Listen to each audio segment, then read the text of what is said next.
Well, welcome to the University of San Diego Humanities Center's special event, which is titled How I Became Interested in Humanities Research, a Keck Humanities Fellows discussion panel. I'm Dr. Jesse Mills, an associate professor of ethnic studies and the chair of collaborative research in the Humanities Center. And I'm Lindy Villa, the Humanities Center coordinator. Collaborative research grant opportunities support student, faculty, community partnerships, exploring the human condition and how we understand and interact with our world. And the Keck Undergraduate Humanities Research Fellowship Program supports exceptional student researchers who advance interdisciplinary humanities.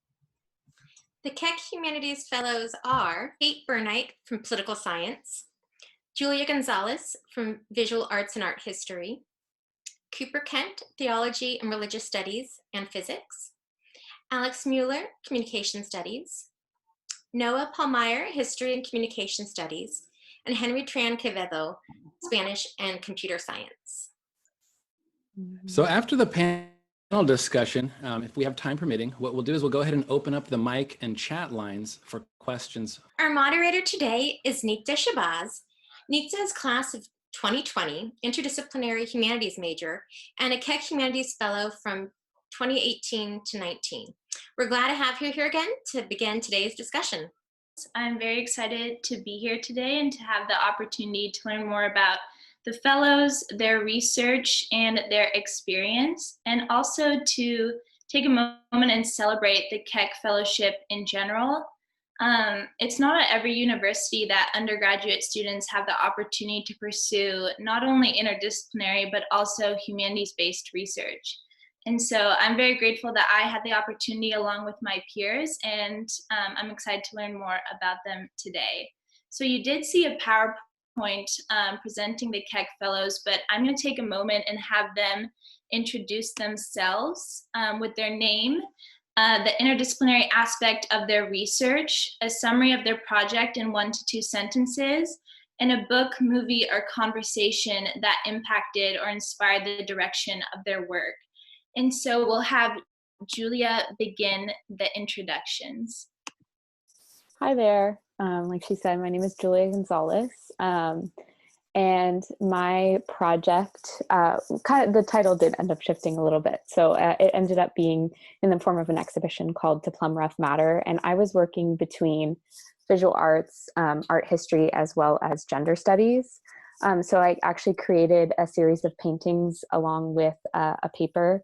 And I created these paintings by working one-on-one with individuals who identify as women and asking them about particular areas of their body that they spend a lot of time looking at, observing, and feeling a range of emotions towards those parts of their body. And then we engaged in a photographic session, and then I translated some of those images into paintings. And so that was mostly my process. And it's hard to pin down one conversation that really put this project forward for me. But I definitely have to credit a lot of the conversations that I've had with my own sister, just because we tend to talk a lot about our bodies growing up together and being very different people. I mean, she's a crazy athlete, and I'm the kind of person who likes to sit inside most of the time. And I think a lot of the conversations that we've just had about how our relationships to our bodies have changed over time in relation to the things that we love to do has really been an important part in moving this project into what it is now. Thank you, Julia. Mm-hmm. Next, we'll have Kate introduce herself. Hi, I'm Kate. I am working on a project that I've tentatively titled has the U.S. sized out of the Democratic Project. So I study political science, but the project and the research is in political theory specifically. So it is at the intersections of history, political science, and philosophy. And then this project, since I'm looking at the relationship between size and Republican government, it also is drawing on design elements from urban planning, political geography, some of those sort of niche disciplines, and then architectural design theory in designing democratic institutions. It's a really fun project. It's still very much in the works because of the circumstances of the world. But I am working on identifying the preliminary relationships between theories of Republican government that the Federalists drew upon for the American experiment and how they've played out in the American context, especially with the expansion of both the nation and the populace. So there's a lot going into it, and it's going to be ongoing research.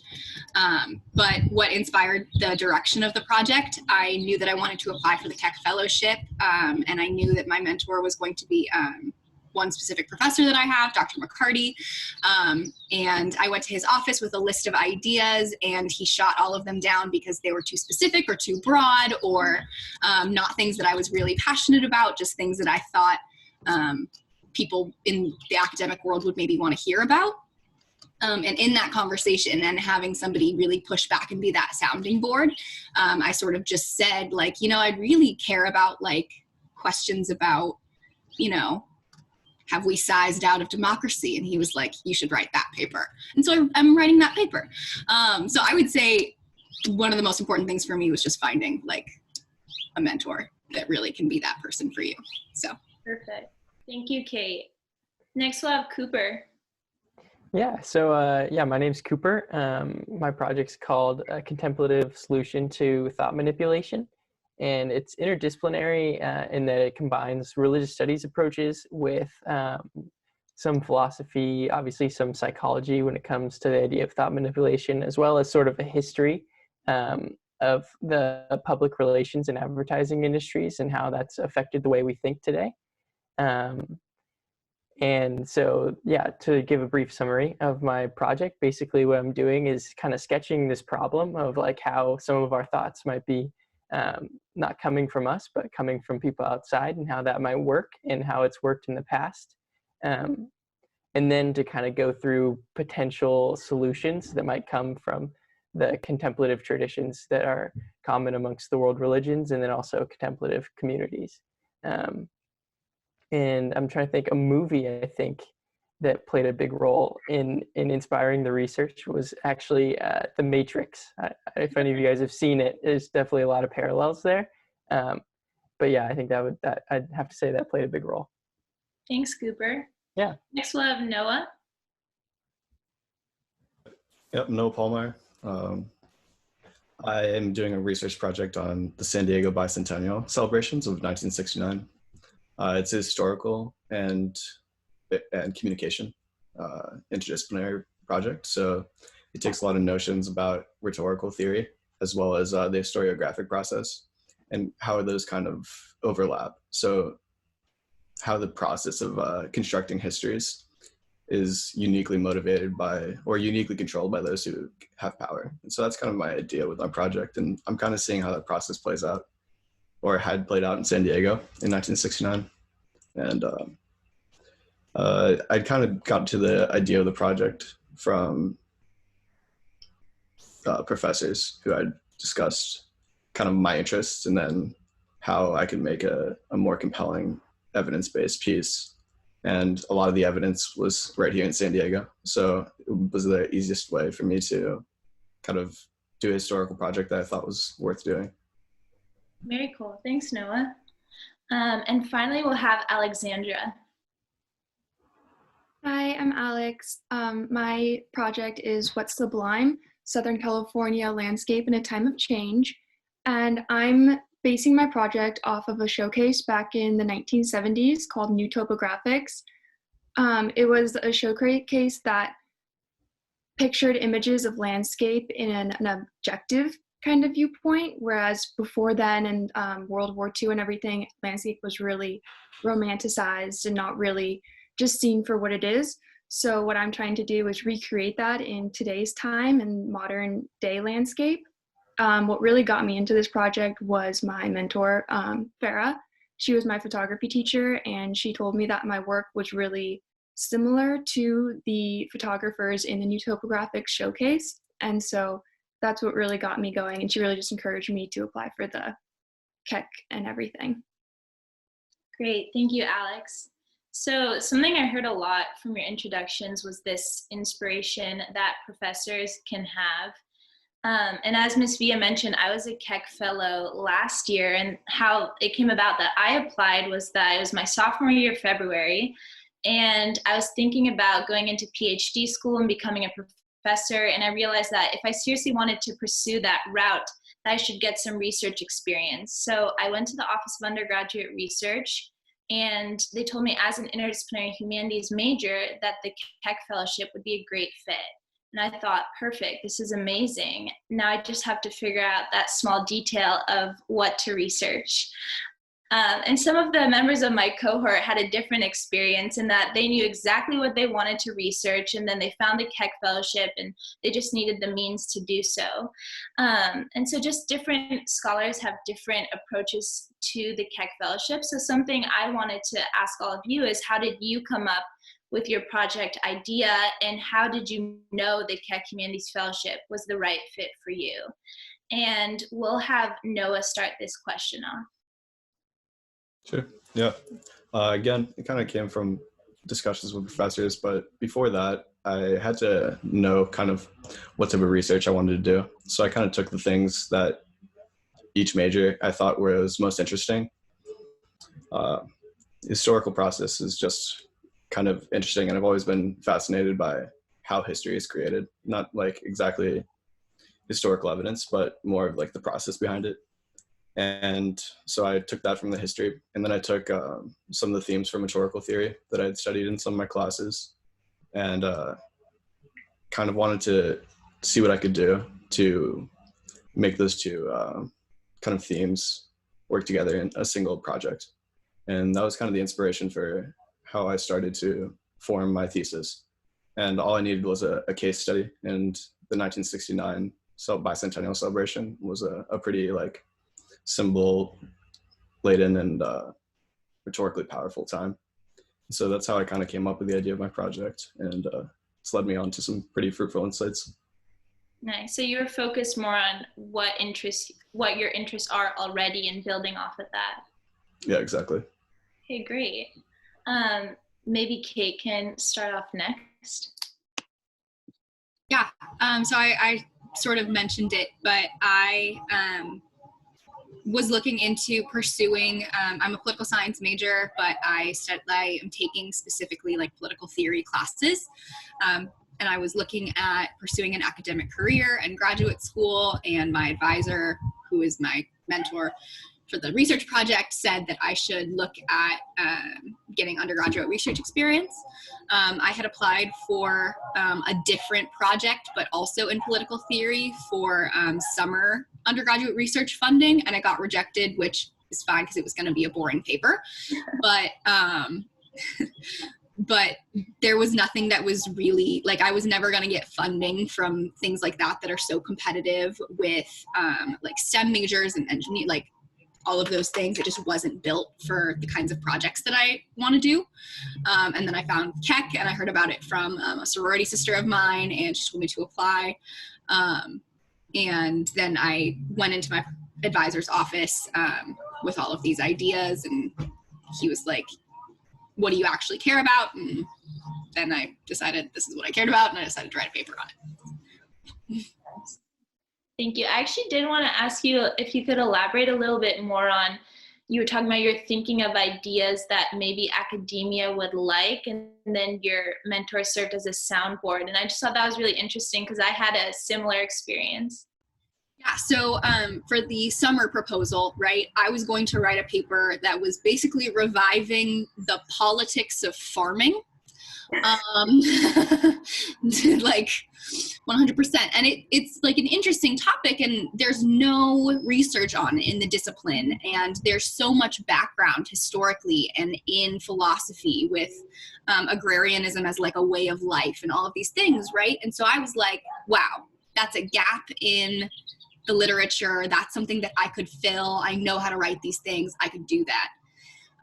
Over the summer, even though I didn't get funding, I was going to try to do it anyway. And it just wasn't something I cared about. Like you would have to learn the ins and outs of the things that you're doing, and you have to be really committed to the research that you're doing. And so that was helpful in helping me figure out, like, okay, don't try to do a proposal with something that you think is impressive or that you think reads well.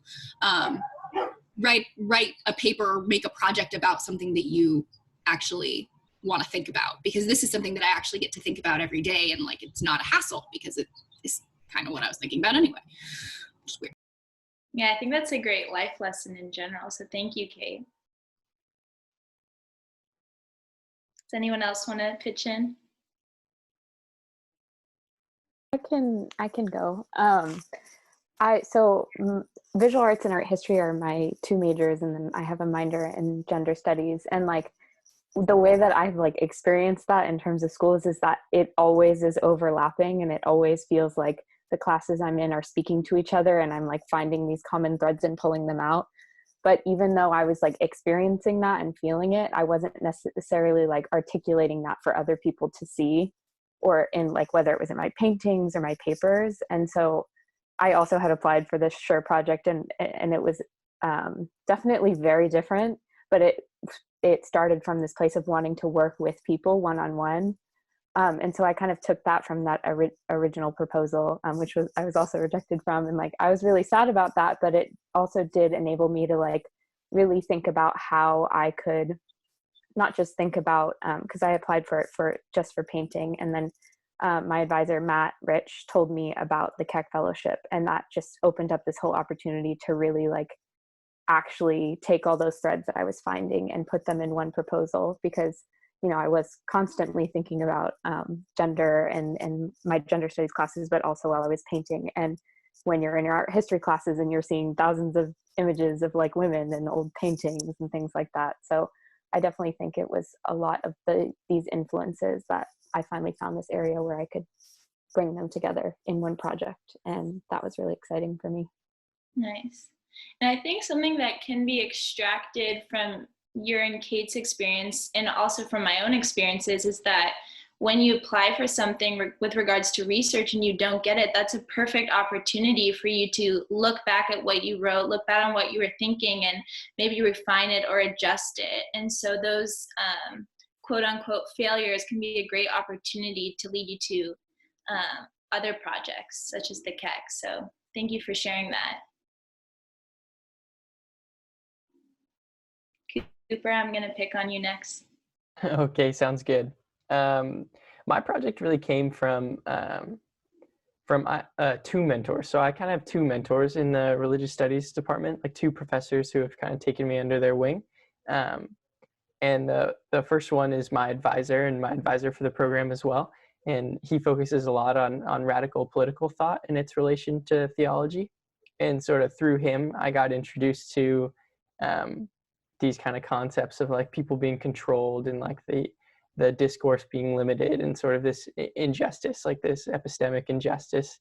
And that made me really angry. I just didn't like that, you know, naturally. And then I had another professor who was a Buddhism professor who really pushed this like emphasis on contemplative practices and showing their value. And those were, for me, like really personally transformative and like really meaningful, and it gave me some optimism. And so really what the project ended up being, sort of unconsciously, was just like melding those two ideas together, like having this sort of the sense of injustice, and then the sense of this is what's worked for me, and this is what I think might work in general, and seeing if I can put those things together. And I didn't even realize this until I started sharing my writing with my professors. And then they said like, oh my goodness, like he's become like a mixture of the two of us, because they were also friends. So that's kind of where it came from, if that makes sense. And then the Keck program was just a perfect opportunity for me, because I always feel constrained on time when I'm writing for classes, like in college. And I hate the feeling of finishing a topic for a deadline and not feeling like you're actually finished with it. And this was a topic that was, to me, really important. And I wanted to be able to practice writing about it and learning about it for an extended period of time, so that I could really have something important to say. And so just the year-long aspect of it was huge.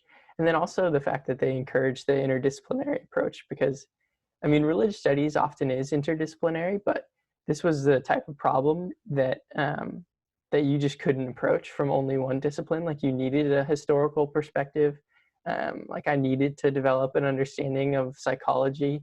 Like I required some like philosophical insights as well. And those are all interests I have. And so that was really big. And mostly it was just a problem that was important to me, and it needed an interdisciplinary approach to deal with it. So that's kind of what brought me to Keck. Nice. Thank you, Cooper. Yeah. Alexandra, did you want to say something? Yeah, so when I first started my journey with Keck, I've been interested in photography for about 7 years now, but not many people or my friends and family have ever seen my work, and it's just kind of been a thing that I do for like myself. And so when Farah showed me the new topographics and their showcase, honestly, I didn't really like the images, and I thought it was kind of boring, which a lot of people at the time in the 1970s thought their work was boring. And it kind of reminded me though of my work, because I do think that sometimes my work can seem boring, but it is definitely an objective viewpoint of modern day living and everything. Even though the new topographics are shot in more rural standpoints, mine is more urbanized. And I think that if I did live in the 1970s though, that's what my work would have looked like. And so basically starting with Keck, I was kind of like confused on how I wanted to go about this and everything. But it definitely gave me more insight with how my photography relates to other photographers, and how even though it is kind of more structuralized thinking than a lot of people are, it's not like Ansel Adams or like romanticized or anything. It's just kind of like there. I think I made lots of connections and everything that I probably wouldn't have before. Nice. Thank you, Alex. And we'll listen to Henry's video call right now. And thank you all for sharing how you got started with Keck. And I wanted to hear all of your experiences for this question, but for the next questions, whoever wants to answer can. But yeah, thank you. And so I'll hand it over to Miss Via for the video clip. So how did I come up with a project idea, and how did I know that the fellowship was right for me? So everything started one day at work when my Spanish advisor, Dr. Peterson, came up to me and said that I was a good candidate for this fellowship because I'm a computer science and Spanish major. At the time, I had just taken a mobile app development class that revolved around making applications for iPhones. And I had just been watching Narcos on Netflix with my friends, and that was something we would always talk about. So I noticed that my friend's perspective on Mexico and Latin America had been built around this perspective of violence and drugs that is produced by this sense of over dramatization by this type of series to millions of people around the world. I knew that I wanted to make something to reveal the distinction between reality and fiction in these type of series, and they don't really cover the whole perspective, the whole essence of the countries that are mentioned. It's just something they want to do for viewers. So I knew that I wanted to combine the skills that I learned in my mobile app development class, the technology that is used in that area, and the narco figure was something that I had studied before in my Spanish classes. So combining both was something that I thought was a good idea. I knew that the fellowship was right for me because I was able to schedule everything according to my own pace and how I work, my own interests, and what I thought was good for the project. There's been many challenges along the way, especially now during these times, but it's an experience that I have really enjoyed and I really recommend. As I mentioned, I'm an interdisciplinary humanities major, and so often when I'm at dinner parties and adults ask me, what's your major? And I tell them, I always get this awkward smile letting me know that they have no idea what interdisciplinary humanities means and that they're a little embarrassed to ask, but I don't blame them. These two words are big and are packed with meaning and multidimensional, and they mean different things to different people. And so when people hear about interdisciplinary humanities research, they often don't know what that means. And so something I want to ask all of you is, what does interdisciplinary and humanities, maybe specifically through the research lens, mean to all of you as you've been pursuing this project? And we'll have Cooper start this one off for us. Okay, it's a tough question. I think for me, what it really boils down to, like the interdisciplinary humanities, is just, at least in my case, and I guess I can only speak to that, is there was like a problem that I wanted to address, and it was a human problem. It had to do with like human subjectivity and like the human condition. Um, and the interdisciplinary aspect of it, basically, to me, boiled down to using anything at my disposal to try to communicate this problem and a potential solution to anybody else. So, like I said, like I had to bring in a historical perspective. Even at times in my research, I relied on like literature, like dystopian novels, like Brave New World in 1984, as like pretty classic examples of like some thinkers trying really hard to understand what it means to have your thoughts controlled by somebody else, um, and to use that language that's given from wherever it comes from, whether it be philosophy, literature, religion, um, to address this problem in any way I can, if that makes sense. Yeah. So from what I understand, it's like not being limited is what it means to you. Right. Yep. Nice. Thanks, Cooper. Yeah.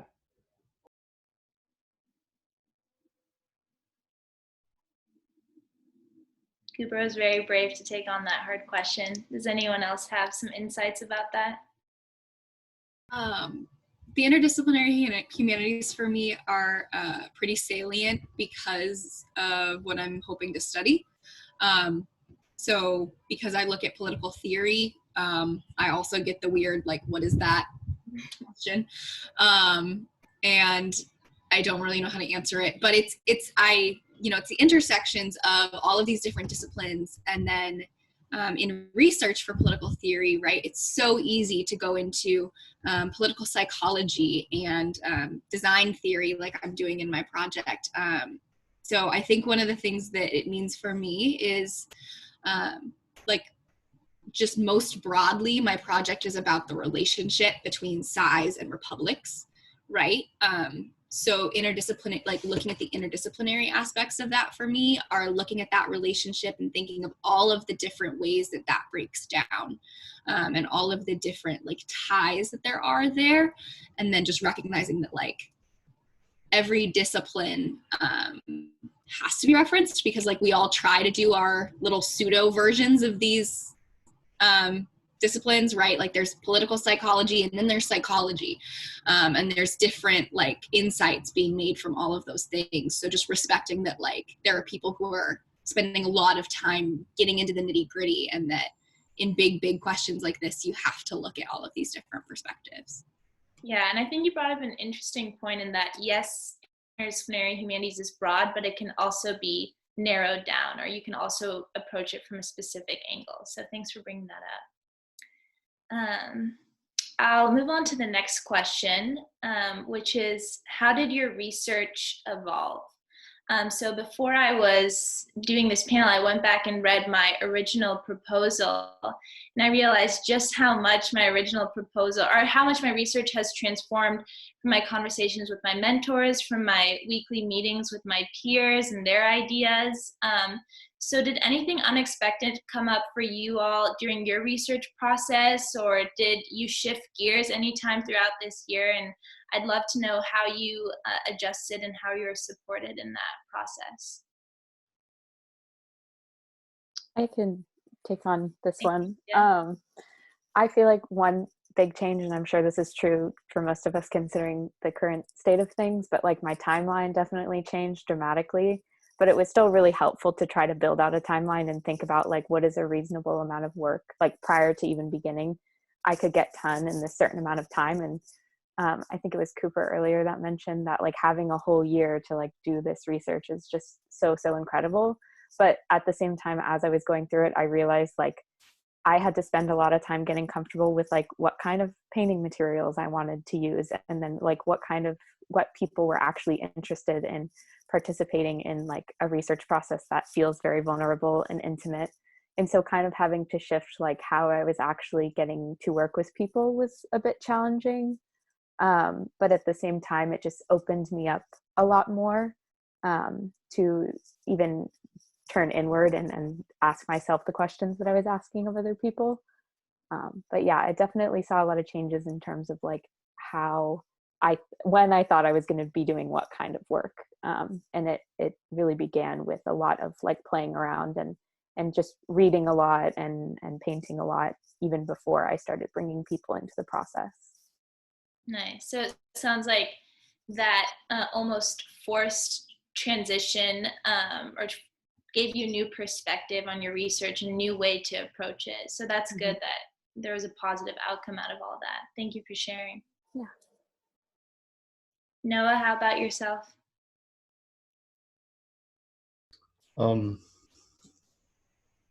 Yeah, I mean, I think the project was kind of surprised how able I was to stay on topic. I definitely expected it to change a lot more.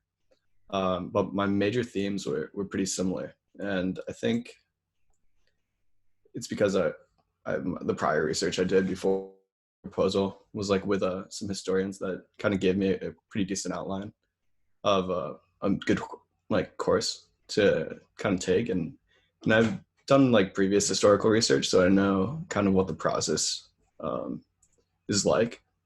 But I can definitely see that I've like changed focus from focusing purely on what I thought was going to be like monument studies, which ended up being more into like narrative and kind of like power studies, just kind of like studies into how power operated in San Diego, as opposed to like physical spaces of remembrance and kind of less ethnographic and more like meta in a sense, you know. Mm-hmm.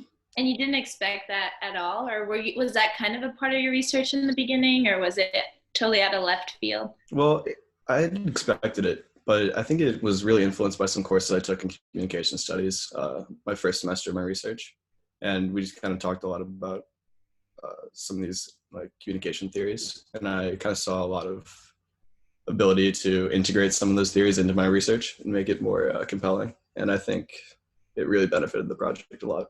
Nice. So inspired not only by teachers, but also classes you were taking at the time. Yeah, exactly. Great. Thanks, Noah. Sure. How about you, Alex? So yeah, my project, it did change a lot, actually. I wanted to do a showcase that was more physical. I was printing on like 20 inch by 22 inch paper, and I was gonna have like a more of a physical representation. But I do shoot in film, so not having access to a darkroom now kind of limits me in how I can process images, especially physical ones. So I'm going to be developing my film in my bathroom now. So that was kind of a new skill to learn, and how to move chemicals from always using it in one setting and then trying to DIY it in my own house. My bathroom has been interesting. It's been working out though, and I wanted to do a panel too, but now that panel is going to be on Zoom, which is good. So I'm putting that together right now. Just pretty much I wanted everything to be physical, but now it's all digital. So just kind of that last month right now, just putting everything and changing it all back. Do you want to do a quick plug for the date and time of that Zoom meeting, or is it not set yet? Oh yeah, I think it's May. I will put it in. I'm pretty sure it's May 5th, but I have to check. Sounds good. Thank you, Alex. Kate, Cooper, did you guys want to add something? Yeah, I can just I mean, my research changed a lot because my initial project is so broad, right? My proposal had me basically solving the problems of democracy. Like there's a lot there. And, you know, I was so excited to look at all of these different sources. A lot of what basically everything that I do, all of the research that I do right now in political theory are close reads of single texts. So I have that and I love that, and that's something that I'm good at, but this is a much broader pursuit, and I could start from as far back as things have been written about republics.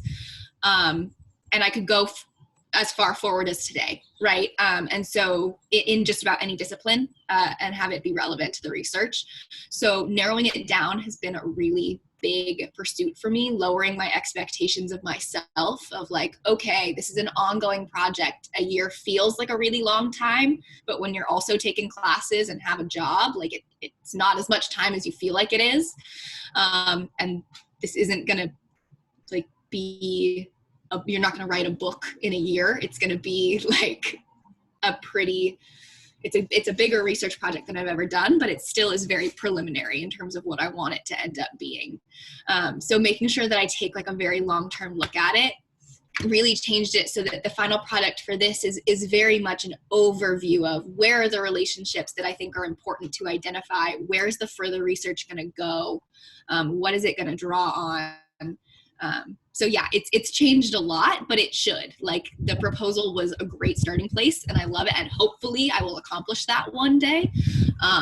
But it's like treat it like a living document, basically.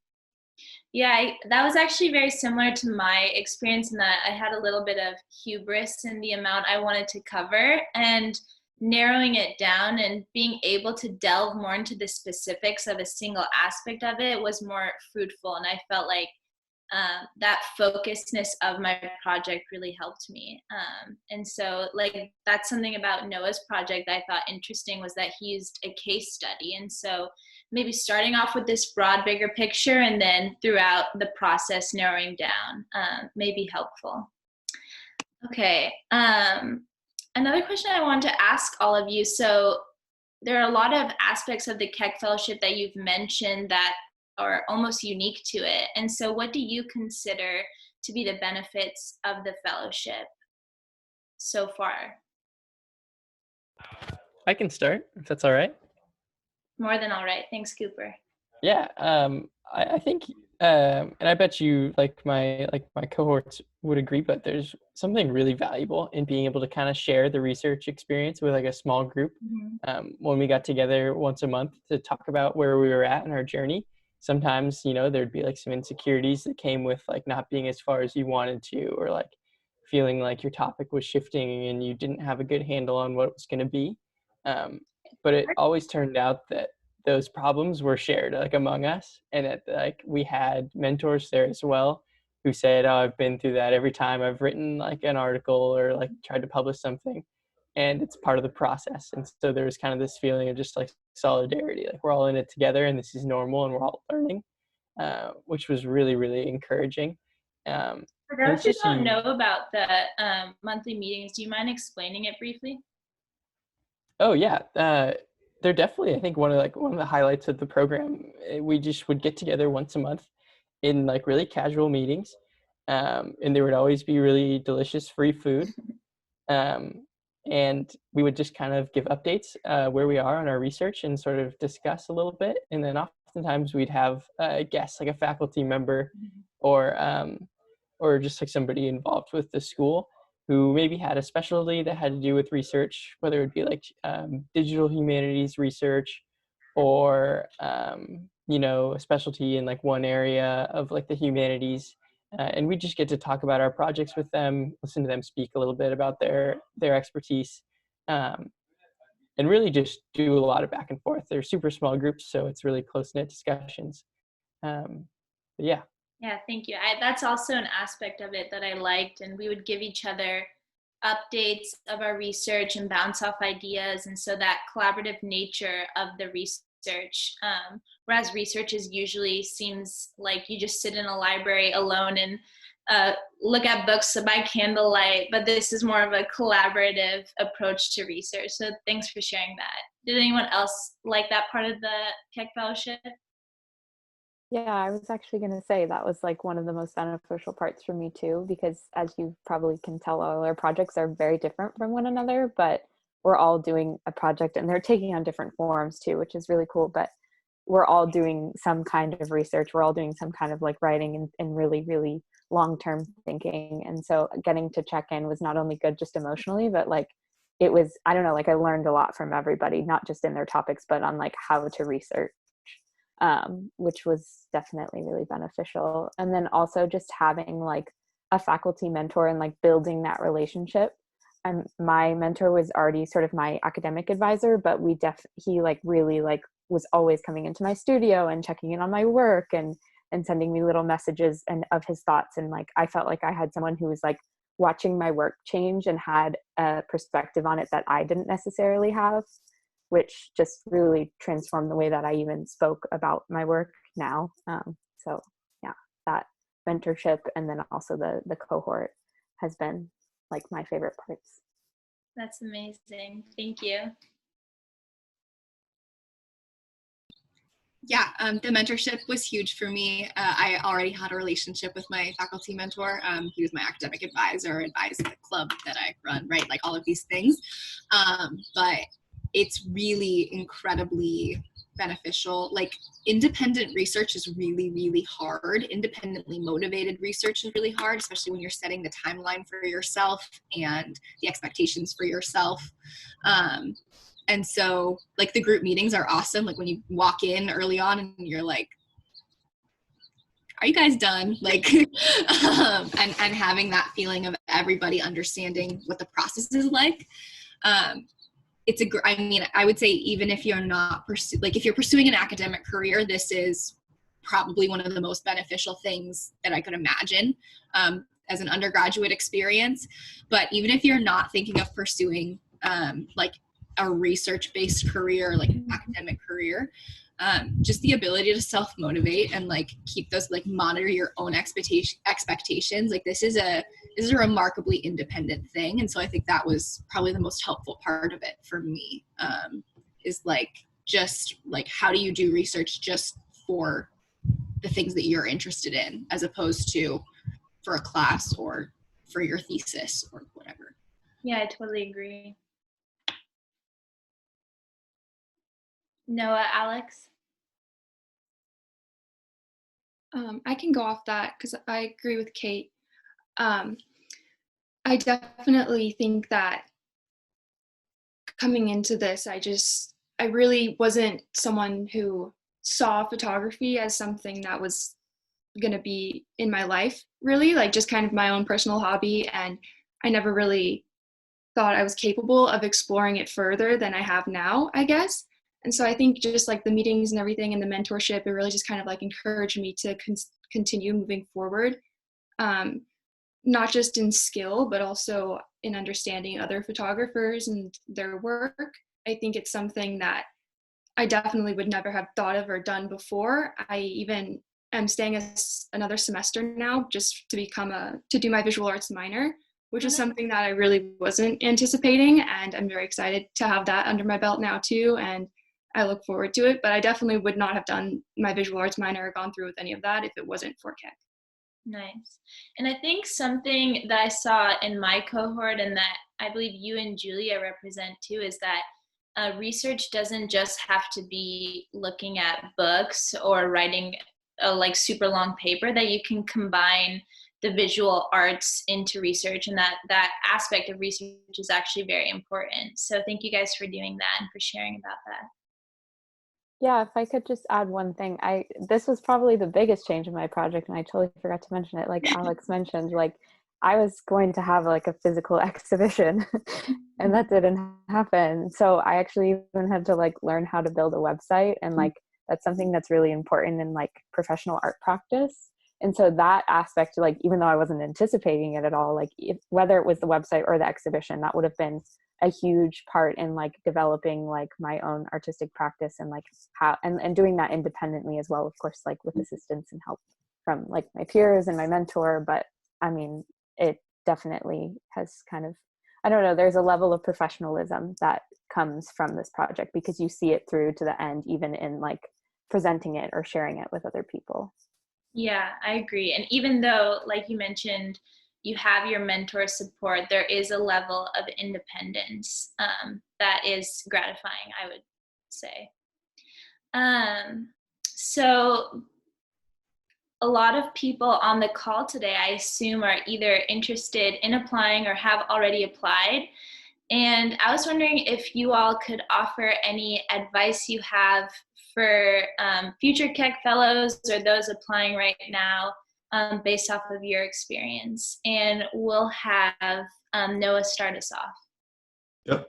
I think just being pretty passionate about what you want to study is pretty important, because it's going to be a long process. It's not just the year of research. I mean, you've already started presumably researching with the proposal, so it kind of leads up to effectively a year and a half of preliminary research or like a full research for your project, and to do something you're not interested in would be a real shame. So I think it also, when you're passionate about the project, it becomes a lot more interesting, and people want to hear what you're speaking about, because when you talk about it, you sound excited. And I think everyone here in this project, in this cohort, is really passionate and excited about the research, and it really shows. And yeah, just make sure you're not doing it just for like what you think will sound good, or what you think will be like good for the Humanities Center to hear. You want to do something that's going to be high quality, but as well as,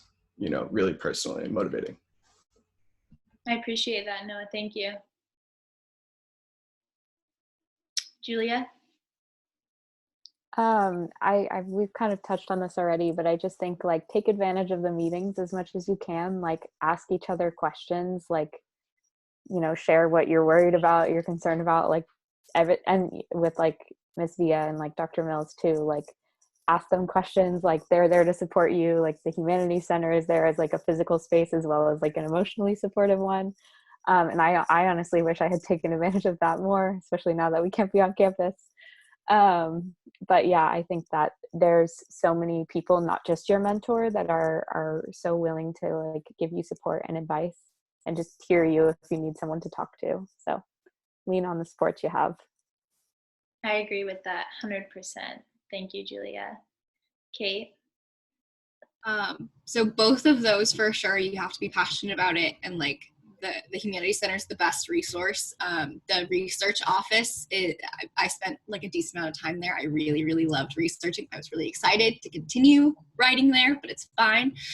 But that's like a really great resource. Other than that, though, I would say just take advantage of how broad the program is. I know, like, I went in, I'm like, okay, the disciplines that I'm doing, there will be a paper involved, right? Like but that format is so broad. Henry, even though he's not on the call, is a really, really good example of this, right? He's trying to make an app. Alexandra and Julia are really good examples of this, obviously. But like doing in-person lectures or installations, or Becca last year, who did the like big installation project thing. So just try not to limit yourself to what you think like is academic, like just accept like how broad it is, and give yourself all of these options in your proposal. Like, write everything that be realistic, don't overshoot in the way that, I think we expect probably a little bit of overshooting, but don't like go overboard. But certainly like don't limit yourself to, okay, I'm just going to write a paper. I'm not going to expand on better ways to like present this information. So yeah. That's great. Thank you so much, Kate. Alex? Yeah, so kind of also what Kate was saying, this is an experience that you're supposed to learn through, and it's not something that you should kind of come in thinking it's going to go like A, B, C, you know, it's going to be something that's going to have different turns that you didn't expect, and things that you are supposed to just learn that's new. And that's pretty much the beauty of it, that things aren't going to happen the way you think that they're going to happen. You're going to learn different ways and new theories and everything. I think that I also agree with Noah. It's definitely something you have to be super passionate about, and it's not just something you're kind of like, oh, well, maybe. It's like the passion really is what drives you at the end. And then I also agree with the meetings. I think those were super, super helpful for me as well. Even when we did talk about our own projects individually, it really helped when we would ask each other questions like, oh, like, did you think of this, or did you do that? And it's just kind of like nice to have that outside perspective of people who are also going through the same thing as you. Great. Thank you, Alex. Cooper, any final thoughts? Yeah, this one's kind of obscure, but I would say I would recommend carrying around a research journal, because I don't know about you guys, but I've never had a good idea at my desk. And also, like, researching is like kind of a deeply personal like action. I think you end up learning a lot about yourself. Um, and yeah, like the best ideas come out when you're not expecting them, because you end up diving into so much material and taking so much in. You can't even bring all of it to memory consciously sometimes, but every now and then something will click, and things will start to make sense. And I just recommend keeping something around and writing those ideas down. It's something I wish I did more earlier on in the process, but has been helpful lately. Thanks, Cooper. I'll actually take that advice myself too, so thank you. Yeah. So before I open it up to questions for those on the Zoom call, I just wanted to impart some final thoughts. And first of all, say thank you to Ms. Villa and Dr. Mills for allowing me to moderate, and for all of you for being here and sharing your insights with future USD students and those applying right now. And the last thing I wanted to say was that as I was preparing to figure out what to research, I was for weeks just sitting and going through my notes and going through textbooks and hoping that some earth-shattering, Pulitzer Prize-winning, mind-blowing thesis would come to me magically. And I told this to my advisor, and she said, Nikta, research actually begins with asking the right questions. And so for those future researchers out there, I would say the main ingredients for a researcher are to be curious and to have the desire and the courage to pursue those threads of questions. So thank you all for contributing to USD's research academia and for all future researchers. Does anyone on the call have any questions for our Keck Fellows? Maybe in the chat, or you can turn off your mute button.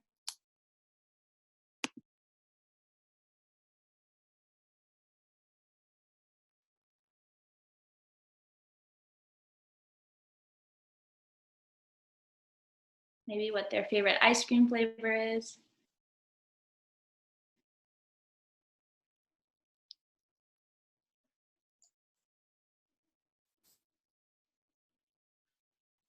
I have a question. To any Keck Fellow. Have you ever, like in the interdisciplinary humanities side of it, like have you, as I'm writing my research proposal, maybe I'm thinking about it too hard, but I'm thinking about like different routes of the humanities I could go through. Have you ever, during the research, did you ever go down one of the disciplines of the humanities and say, okay, this isn't like getting the right results, or like this put my project on like a tangent, or like, and then like do you ever have to like refocus it in some sense? I know that's like a weird formed question, but maybe just thoughts upon that. It's like Kate has something to say. Yeah, so that happened to me every day that I worked on this. So my project initially was hoping to use like architectural design theory, but one of the big things that comes up is like factions, right? And that's just psychology. That's like group psychology. And so there was a point in time where I was, is this gonna be a paper about the psychology of factions and whether or not that, and I sort of tried to pursue that for a section. I was actually in a political psychology class at the time. It was very helpful. But I sort of took that for a week or two, and I was like, that's a much bigger undertaking than something that I can do justice to at this point. And so like, then it refocuses back to, okay, no, we're not messing with that. We're looking at, okay, how do we narrow, like just sort of, it's interesting. My advisor started doing this in our capstone class. It's been really helpful for me. But even in the humanities, right, it's thinking about, and like theory and philosophy and history, it's thinking about independent and dependent variables, right? So just framing it in terms of like, okay, how are you narrowing this to like what you actually like want to answer, as opposed to like making more work for yourself. Thank you. Any other questions? Dr. Mills, I'll turn it over to you. Thank you so much. This has just been such a joy to listen. Love the interaction. Nikta, I want to recognize you and really thank you for just doing such an outstanding job facilitating, and thank you to all the fellows for your candidness and really in a profound way sharing your experience. So I'm just really grateful that you all took the time to do this and wanted to commend you all. Thank you, Nikta, and all the Keck Fellows. For those of you interested in the Keck Undergraduate Humanities Research Fellows Program, please submit your proposal by this Friday, April 24th, and the proposal is found on the Humanities Center website. So thank you all for watching.